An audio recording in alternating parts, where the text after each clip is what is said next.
ओम सतगुरु प्रसाद। भगवान की वाणी अमृतवाणी ध्यान से सुने। भगवान बोलते हैं, जितनी खुशियां मानिया उतना भया रोग। जितनी खुशियां मानिया उतना भया रोग। उतनी ज्वेलसी भी है।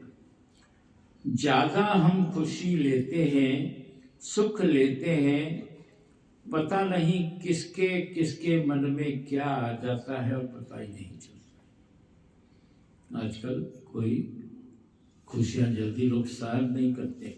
दूसरे लोग आप जितनी ज़्यादा खुशियां मनाओगे तो फिर क्या होता है, वो तो लोगों की नज़र भी लग जाती है। तो हमको ध्यान रखना है कि हमको सिर्फ कोई अच्छी चीज़ हो रही है तो भगवान का शुक्राना करना है, थैंक यू करना है। बहुत ज़्यादा उसको सेलिब्रेट नहीं करना है। हम संसार में आ जाते हैं, उसको सेलिब्रेट करने लग जाते हैं, ये वो तो लोग देखते हैं तो फिर कईयों की नज़र भी लग जाती है, कईयों के मन चलते हैं और मन चलता है तो फिर क्या होता है कि वो चीज़ भी हो जाती है। तो इसीलिए भगवान बोलते हैं कि ध्यान रखना चाहिए कि हमको हर चीज़ लिमिट से करनी चाहिए और हर इसमें केवल भगवान का शुक्राना करना चाहिए। फिर भगवान आगे उदाहरण देके बता रहे, कोई कोई सुंदर स्त्री होती है, उसके ऊपर पति गुस्सा करता रहता है। क्यों? क्योंकि उसको डाउट होता है कि ये कहीं दूसरे से तो नहीं बनी हुई है। सुंदरता भी उसके लिए अभिशाप है। तो जैसे भगवान ने बताया कि आप ज्यादा का कर रहे हो, आप खुशी दिखा रहे हो, तो वो भी आपके लिए गलत है। और सुंदर स्त्री है तो पति के मन में शंका बनी हुई है कि कहीं ये ऐसी वैसी तो नहीं है। फिर भगवान बोलते हैं, हमने कई जनों को देखा है, बोलता है घर में ही रहो, घर में ही रहो, नौकरी भी नहीं करो, घूमो भी नहीं, अकेली किसी के पास नहीं जाओ। बहुत सुंदर स्त्री होती है तो उसका डर रहता है। फिर आदमी जनरली उसके ऊपर पाबंदियां लगा के रखता है कि कहीं जो है सुंदर है तो कहीं उसको नौकरी नहीं करने देते, कहीं अकेला जाने नहीं देते, कहीं घूमने फिरने नहीं देते। क्यों? क्योंकि उनमें उनको डर रहता है। तो भगवान बोल रहे हैं, हर चीज तो उसको इच्छा से मिली ना। सुंदरता मिली तो वो भी इच्छा से मिली है, पर उसका रिजल्ट क्या हो रहा है कि उसको पाबंदियों में रहना पड़ रहा है। यानी हम पैसे की इच्छा करते हैं, तरह तरह की संसारी वस्तुओं की हम इच्छा करते हैं। भगवान बोलते हैं वो आपको मिलेगी तो सही, मगर क्या होगा, उसके पीछे तकलीफें भी आएगी, यानी टैक्स भी भरना पड़ेगा उसका। हर चीज तो उसको इच्छा से मिली ना। इच्छा से सुंदरता मिली, इच्छा से डॉक्टरी मिली, इच्छा से इंटेलिजेंट बनता है ना। पीछे से तो इच्छा थी ना, पीछे से इच्छा तो थी ना। तो ज्ञानी कभी इच्छा करता नहीं है, ज्ञानी कभी इच्छा करता नहीं है, क्योंकि उसको मालूम है कि जो मैं इच्छा कर रहा हूं उसका मेरे को टैक्स भरना पड़ेगा। कभी अभाव करना ही नहीं है कि हमको ये चीज नहीं मिली।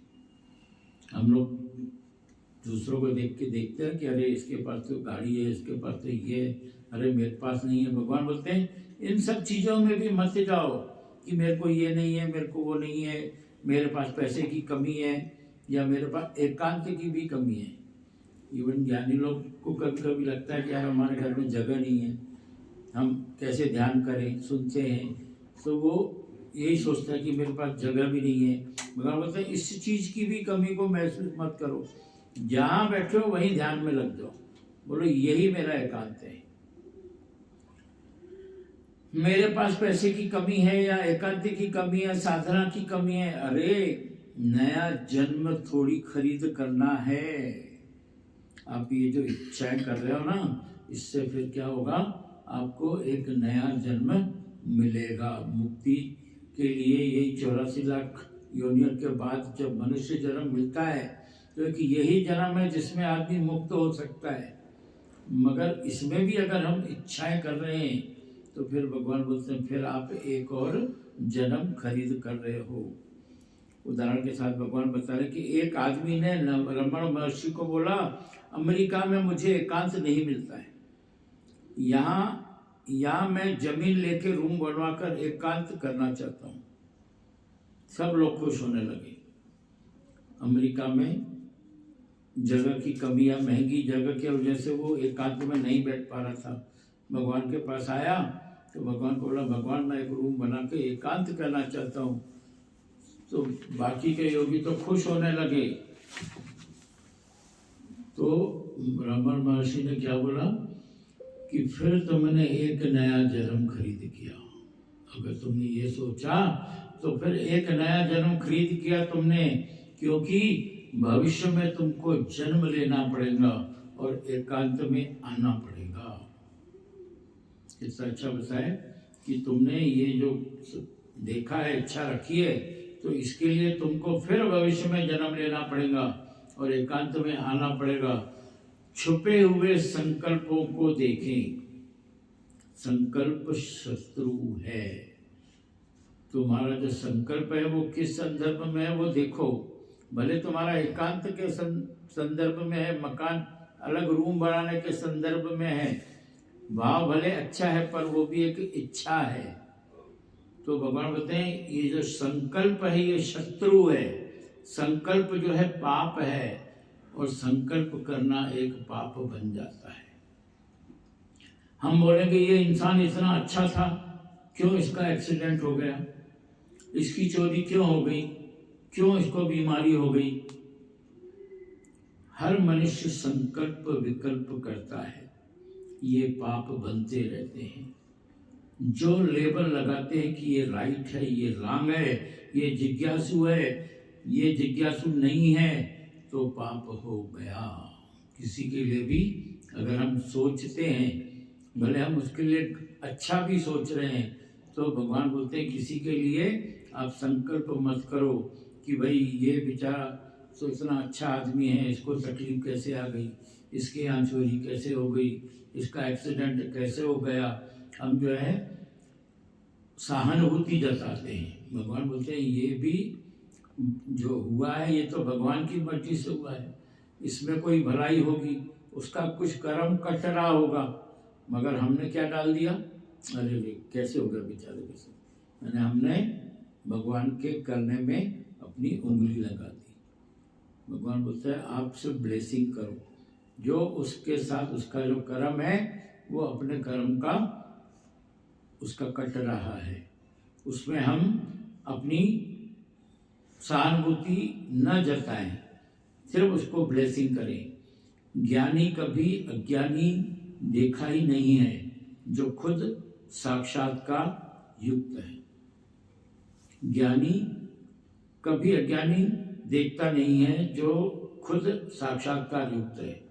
वो सारे संसार को साक्षात्कार युक्त देखता है। ज्ञानी को कभी कोई अज्ञानी नहीं दिखता है, उसको सभी जो है ज्ञानी ही दिखते हैं, सब साक्षात्कार युक्त ही देखता है, सबको मुक्त देखता है। उससे थोड़ा भी नीचे वो आया तो कर्म बना। अगर थोड़ा भी वो नीचे आया, किसी को सामने वाले को उसने जज किया, चाहे अच्छा चाहे बुरा, जज करना ही यानी उसका कर्म बन गया। तो ज्ञानी को बहुत बहुत बहुत सोच के विचार करना पड़ता है कि ये जो हम सोच रहे हैं ये सही है कि गलत है।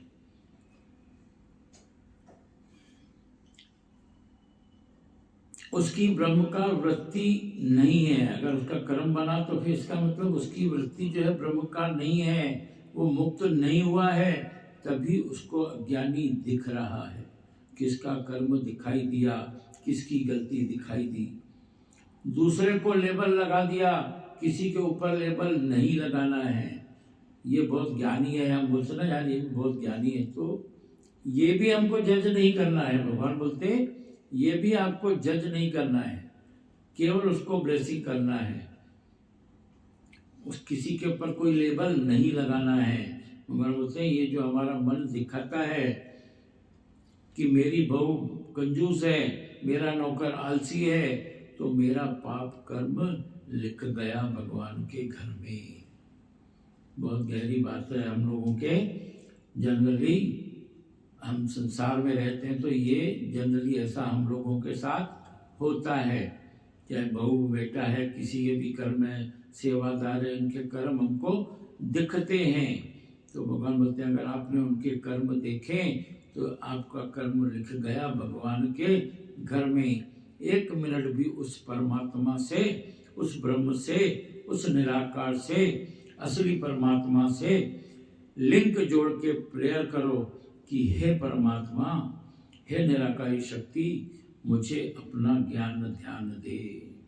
क्या प्रार्थना करना है कि हे परमात्मा, हे निराकारी शक्ति, मुझे अपना ज्ञान ध्यान दे, अपनी एनर्जी दे, ताकि तेरे हुक्म में मैं चलूं, तेरी रजा में राजी रहूं।